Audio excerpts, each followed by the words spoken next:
And just by doing that, you will help them to actually connect and thus be different in a lot of ways.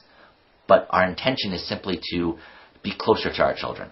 And that creates something that addresses the core of what autism is, that social relational disorder.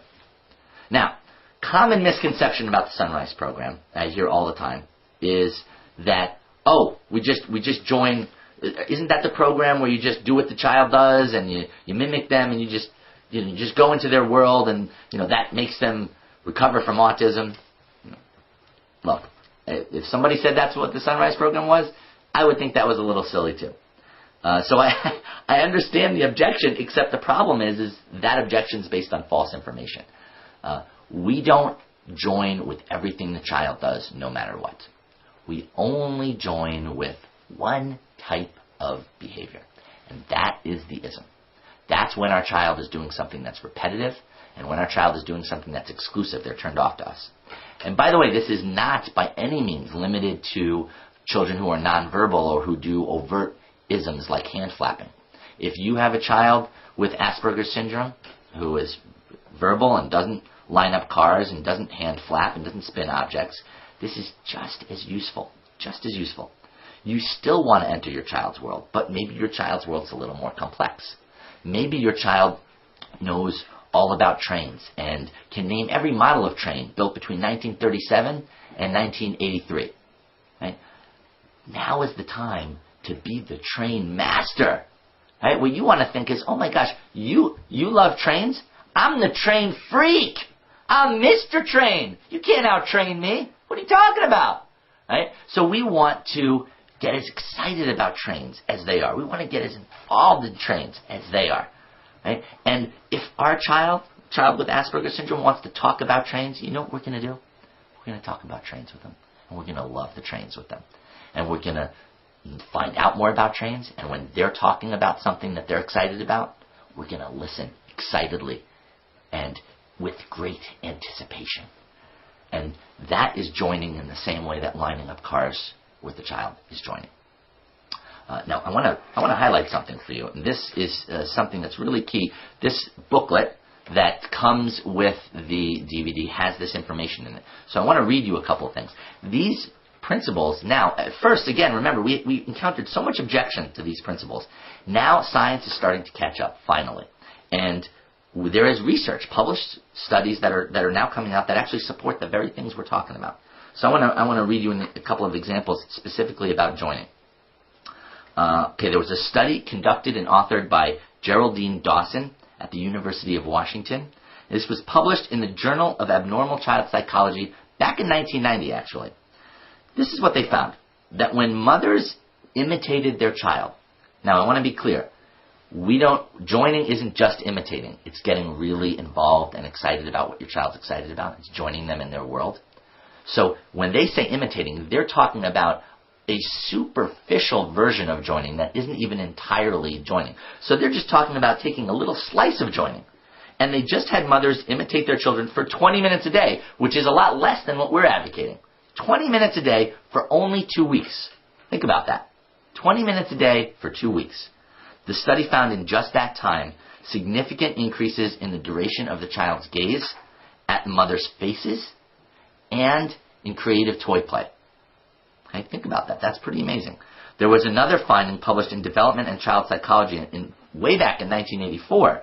I don't know why it doesn't get talked about more, but this was by the same people. They found that when facilitators engaged in imitative play with children, the children were more socially responsive, the children displayed more eye contact, and they played with their toys in a less perseverative manner.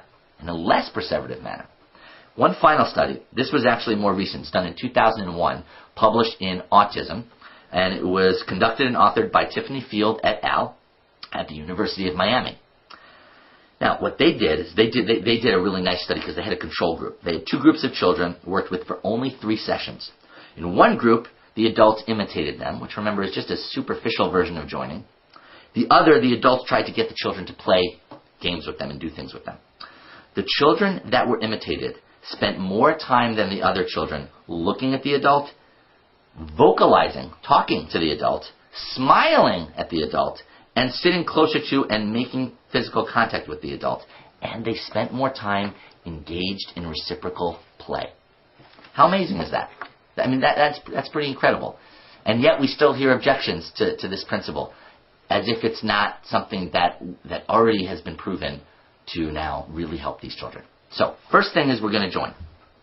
Now, I want to come back to this issue of how, we still hear this idea of, do we join with everything? Okay, we only join with the ism. Because when we join, then that gives our child an opportunity to look at us and to make contact with us. And you know what? When our child is engaged with us, when we have our child's willing engagement, we don't join. That's not the time to join. I have to say, the Sunrise program, it has something really unique that you're just, that isn't even looked at by a lot of other modalities that I want to really highlight here. It's this spectrum that we have that goes from, on the one end, our child being exclusive, to on the other end, our child being interactive. It's really seeing where our child is on that spectrum.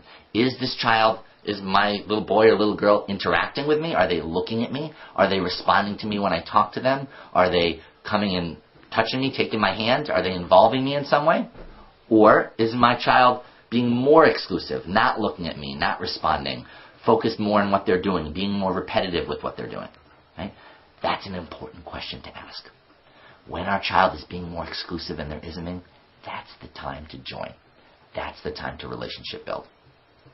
When our child is engaged with us, they're giving us their willing engagement. Willing is very important. Their willing engagement.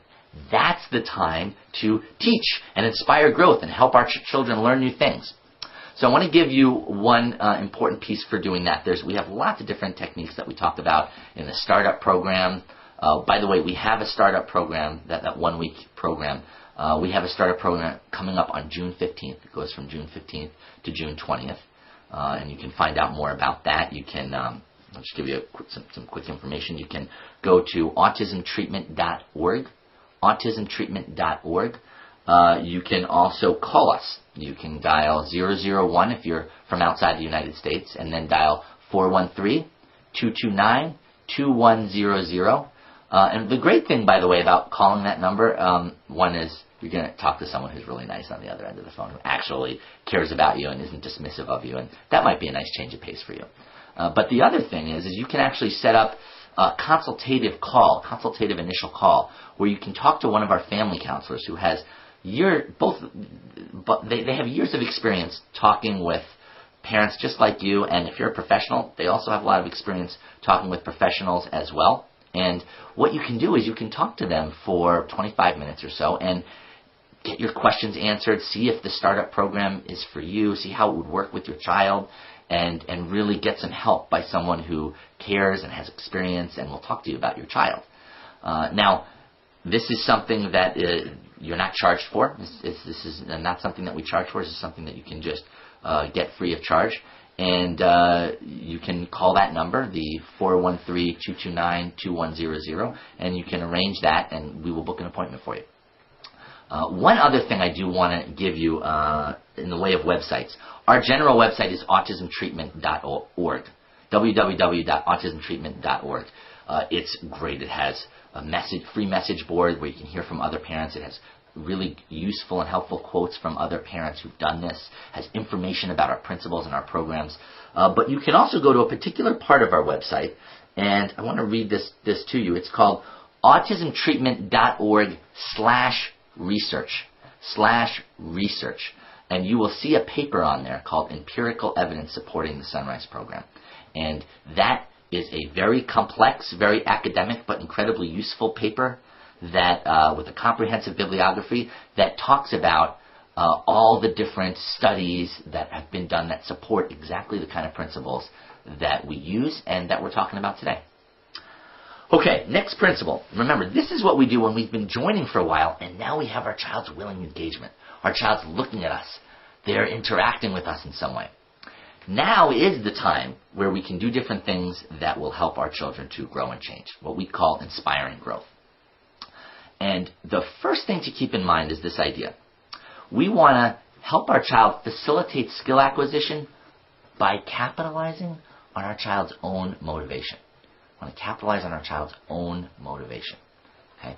And that is powerful. It's really important because what happens is most teaching modalities, and you guys know what I'm talking about if you've had any experience with this, whether you're a teacher in the classroom or a parent, right? Most of our kids, they're taught in a way that is completely divorced from what they're excited about.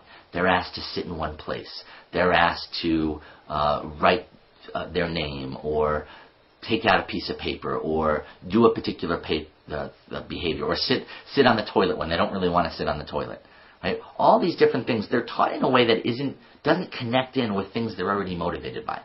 So what we want to do is facilitate skill acquisition by capitalizing on our child's own motivation, on what they're already motivated by, which means then we don't have to teach against the grain. That's what's so amazing about it. We're actually using the skills, abilities, and motivation that our children already have. It's amazing to watch this in action. If you ever watch one of our playrooms where we're working with children, it's amazing when you see someone who's really, really caught fire with the child's motivation and is getting them to do all of these different things that they've never done before. All these new leaps forward. It's very exciting. Now that's what you do when you have your child's willing engagement. How does this work? You might say, okay, great, sounds good. How do I do it? Okay, what you want to do is you want two things. Okay. You want, on the one hand, a particular educational goal that you have for your child. Something simple. It could be something like being potty trained, right? Could be saying a verbal communication about what they want, like I want water, or maybe just water. Right? It could be having your child look at you for longer periods of time. If your child is someone who has Asperger's syndrome, it could be having a more typical conversation about something that isn't their favorite subject. Or it could be, for that kind of a child or an adult, it could be maybe having your child be more flexible to have different things happen during the day that aren't according to schedule. By the way, quick note. One of the other things that certain more traditional programs really focus on is a very structured program that teaches children to follow a schedule. I think you know what I'm talking about. And we do not do this. You may think, well, I mean, we do when a child is very, very advanced maybe, and we're trying to help them figure out their day. But really, we don't have a program that's focused on teaching a child how to obey a schedule. We don't have a program that's focused on getting a child to obey structure. We're not trying to teach our kids to be super obedient and compliant. We're trying to teach our kids to be social and spontaneous and interactive and love people just like you love them, right? And that's the key thing to remember. So the first thing we're doing is we're picking up an educational goal for a child, something that we want our child to learn. And can I make a recommendation here? This is something we talk about a lot, and I talk about this a lot in my lectures. If you're picking a goal, if you want to pick something like potty training, which can be incredibly useful to your child, go ahead and choose that. But other than those kind of basic self-care skills, I'm going to recommend that you choose something social before you choose something academic. We have a national obsession with teaching our kids academic skills. Most parents who aren't doing the Sunrise program, when I ask them how their child's doing and they want to tell me about their child's progress, they will cite academic progress. Oh, my child's up at grade level in math. Oh, my child can read sentences now. Oh, my child can name all his or her colors. Right? Oh, my child can even, something simple, maybe my child can say thank you. Right? But here's the thing to realize. The goal here isn't to make your child a math whiz or even a reading whiz. Right? Do you stay up at night thinking about the child who you love and think, I hope one day my child is at grade level in math? I don't think so, right? No, that's not what we think about for our children, right? What we think is, I want my child to have friends. I want my son to have a boyfriend. I want my child to have a best friend. I want my child to laugh at a joke and really get it. I want my child to enjoy hanging out with people. I want my child to say, I love you, Mommy, and really mean it. So that's what we focus on. And you want to know, honestly, that's actually the skill that's going to serve your child the best when they go to school anyway. Right? Yes, in school they have schedules, and it's important that your child eventually learn to follow that schedule. But I'll tell you what's a lot more important is that your child learns to connect with people and is flexible to learn new things and is flexible when the schedule changes and doesn't have meltdowns every time there's a change in its class schedule, and wants to be there and wants to connect with the teacher and their classmates. So we're actually focusing on the things that are the core of autism, but are also going to serve our children the best as they go through their life.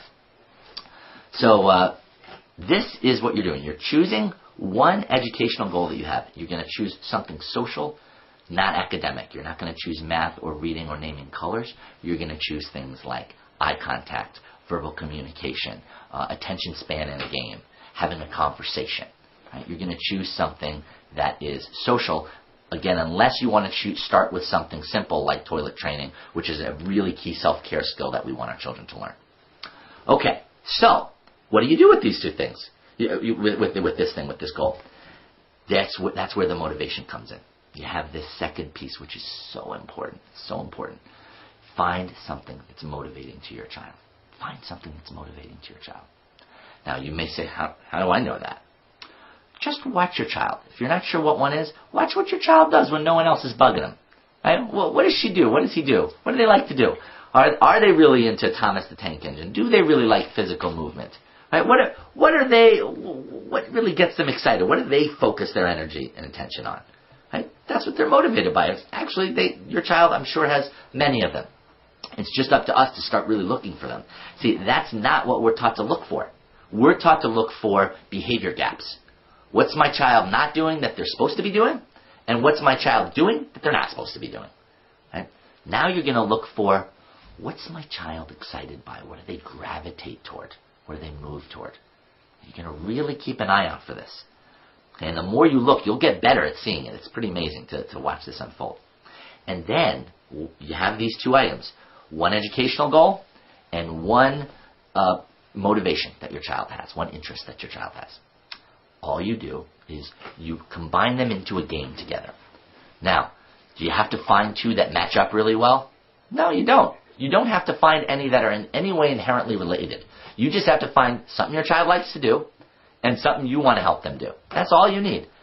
How do you create that into a game? Well, first of all, that's what we try and help you do during the startup. We teach you how to come up with different ways to inspire growth in your child. And you can get individual consultations where you talk for an hour on the phone with someone and they can help you with this. So we can definitely help you with this in a more detailed way. But here's a starting point for this.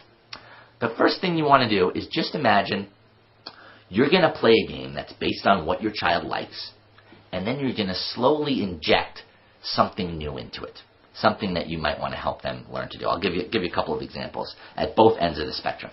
We had a mother who came to a startup program, and she was really kind of at the end of her rope because she had this son.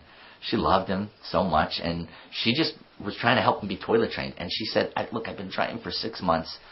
Not only is he not toilet trained, but he's probably farther from being toilet trained than he was 6 months ago. And I've been reading all the books about potty training. I'm trying to get him to do it. He doesn't even want to go anywhere near the toilet. He's still in diapers. I don't know. I'm at my wit's end here. And so we talked to her about this principle in the startup. And we said, okay, well, first of all, we have the educational goal. You want him to, let's say, go pee-pee in the toilet. Now, what's something that he's motivated by? And she said, well, this might sound weird. He's really into steps. He likes to climb the steps. He's really into stairs. But to be honest, I don't see how stairs and taking a wee-wee go together. And that's a common thing that people struggle with because they don't see how it goes together. But again, the key is they don't have to go together. We're going to make them go together. So we talked to her, and we came up with an idea together. She comes back from the startup on Saturday morning. She goes in with her son, and she brings home with her this little really small 3-step wooden stepping stool.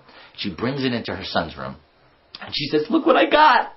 And he's so excited, and he's running toward it, and he runs up and down the little steps, and they're playing on it. And the first day, they just have a great time with it.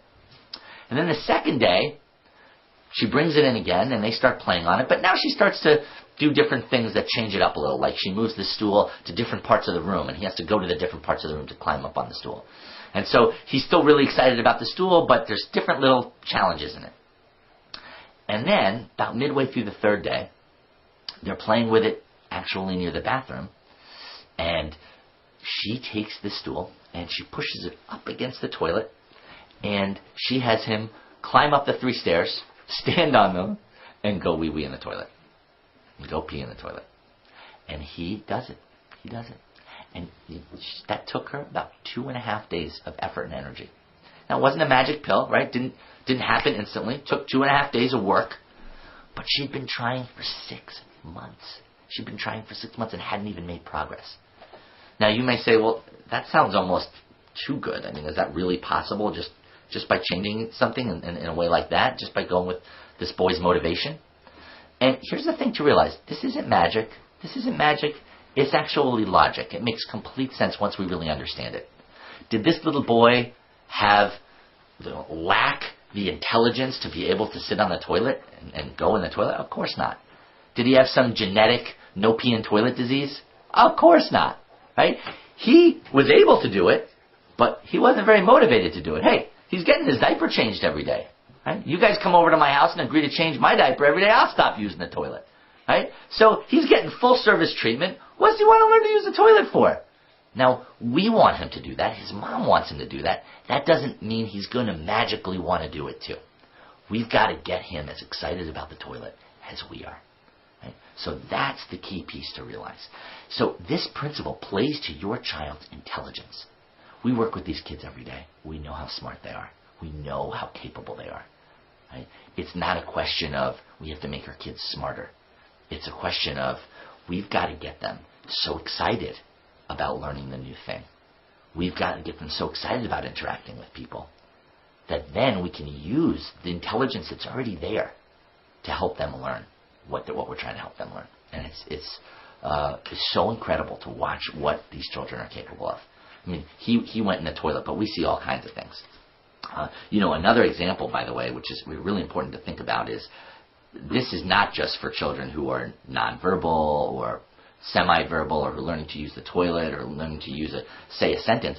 It works just as well for kids and adults who have Asperger's syndrome. Just as well. And we work with loads of people who have Asperger's syndrome. I have some of your questions that are about Asperger's syndrome. I do want to highlight this. The Sunrise program really helps you to help your child by, first and foremost, focusing on getting your child more socially engaged and socially developed and creating relationships with people. So it's the perfect program for people with Asperger's syndrome. It's the perfect program. It addresses exactly the deficit that our children and our teenagers and our adults who have Asperger's syndrome are struggling with. Right? No, we're not going to join them lining up objects because that's not what they're doing. No, we're not going to teach them basic verbal skills and potty training because they're way past that. But we are going to teach them how to be flexible, how to have a conversation, how and why to enjoy people, how to have more eye contact, how to make friends, all that. And that's important. That's key. Okay, so let me give you a perfect example of this. We had some parents who came, a couple of parents, mom and a dad, came to a startup program. And they had a girl, she was about 15 and a half, and she had Asperger's syndrome. And she had plenty of verbal communication, and her name was Sandra. She was highly verbal, tested very high on IQ tests. And what they were struggling with was two things. Number one, they wanted to just have her be able to have a regular conversation. For instance, about what she liked to do on the weekends. But you couldn't have that conversation with her because even though she was highly verbal, it had to be according to her rules. Now, what were her rules? In fact, we could ask, what was this young woman's motivation? And that was not hard for these parents to figure out. These parents came up with it in about half a second. And you know why? Because it was pretty obvious. What she loved was daytime talk shows. But not just any daytime talk show. Can any of you out there guess the daytime talk show that she was totally in love with? Some of you might be thinking Oprah. I can tell you, her parents prayed for Oprah every day. No Oprah. Jerry Springer. That's right. That's right. You know it. She loved Jerry Springer. But this is the other piece you need to understand. It wasn't like, hey, she wanted to watch it for an hour a day and she'd sit down on the couch and watch Jerry Springer. Oh, no. Oh, no. She wanted to be the Jerry Springer. And she would take this role. And that's the role that she was in most of the time. And what she would do is she would grab something like could be a pen or a spoon, something that looked like a microphone.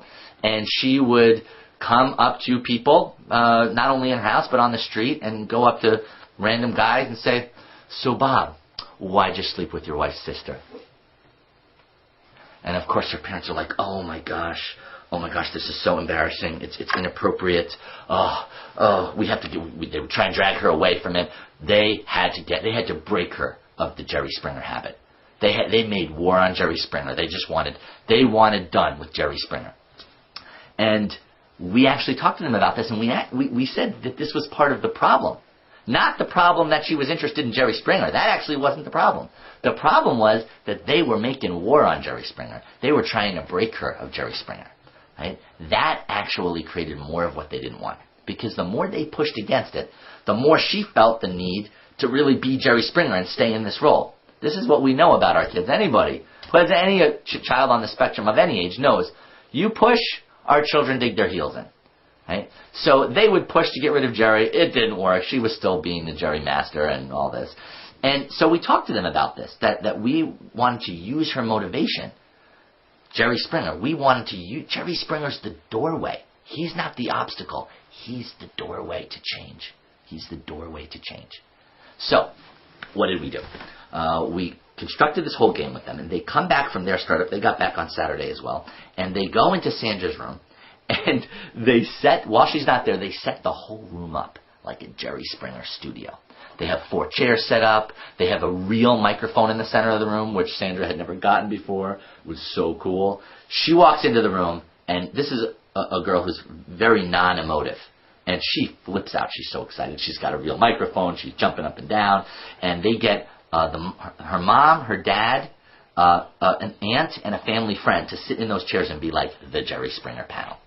And she takes the mic and goes over to them and asks them why they slept with whoever, and they answer her, and they just participate in the show, and they use Jerry as the doorway to change, not the obstacle. They go with her on this.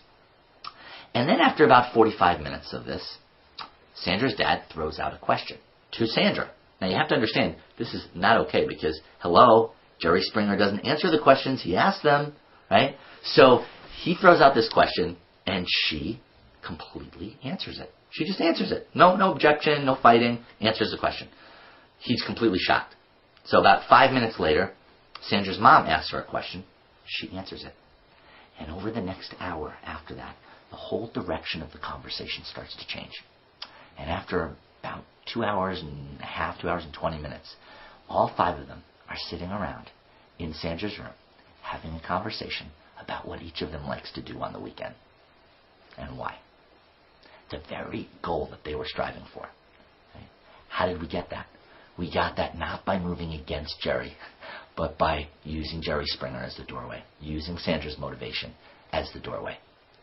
So that's what we're doing. It's not saying don't challenge our children. Let's challenge our children because we know what they're capable of. Let's really challenge them to do new things. But let's do it in a way where we're working with the grain and not against it. And we're doing it in a way that continues to build up more and more human interaction and helps our children want to connect with people more and more and more.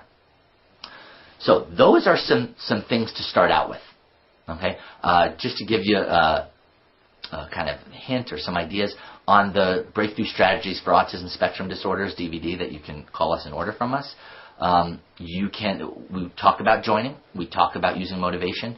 We talk about the importance of making socialization the centerpiece of the program and how to do that. We talk about, actually, you'll really like this. We don't have time for this today, but we talk about how to deal with tantrums and aggressive behavior in a way that is really, helps our children move beyond that without fighting against them. We talk about that. It's quite powerful. And actually, we're going to have a webinar on that as well. We also talk about some basics of how to create an optimal learning environment for our children that deals with an environment that deals with some of their sensory integration issues, most of their sensory integration issues, and really helps them to start to come out of their envelope and connect with people, because environment is very important too. And we talk about the importance of attitude on that DVD as well, of why your emotions and your attitude is absolutely crucial for your program. It affects everything you do. It affects how your child responds to you. And we talk more about how that goes and why it is the way it is. So those are all different things you can get. Now, the best thing that I would honestly recommend for anyone who's listening is to get here on June 15th for the startup. The great thing about it is, by the way, all your room and board is included, so it's all you got to do is get here. You just got to get here. And we're a nonprofit organization, so we have money donated every year just for financial aid for people just like you. So if you're really undergoing financial hardship, one person wrote me a question like that. I'm in a real hardship financially. If you're really in a situation like that, come talk to us, apply for financial aid, apply for a scholarship, and we'll see what we can do to help you. This is why we're here. This is what we're doing. And this is our mission. So if you want to do this, we've never had someone who wasn't able to do this just for financial reasons or just for scheduling reasons. If you want to do this, you can do it. If you want to do it, you can do it. It's a question of, is this something that you really want to do to help your child? And I certainly recommend for anyone, whether your child, again, is an older child, has Asperger's syndrome, is a younger child, is pre-verbal, across the board, this can be incredibly helpful. And I just want to remind you again, www.autismtreatment.org, or our number, 413-229-2100. You can also book one of those initial calls that we don't charge you for by calling that phone number. I also do want to remind you, you can go to autismtreatment.org/research if you want to have that really detailed paper that culls together a lot of studies that have been done that support the principles that we use. I'll pause there. Why don't we do this?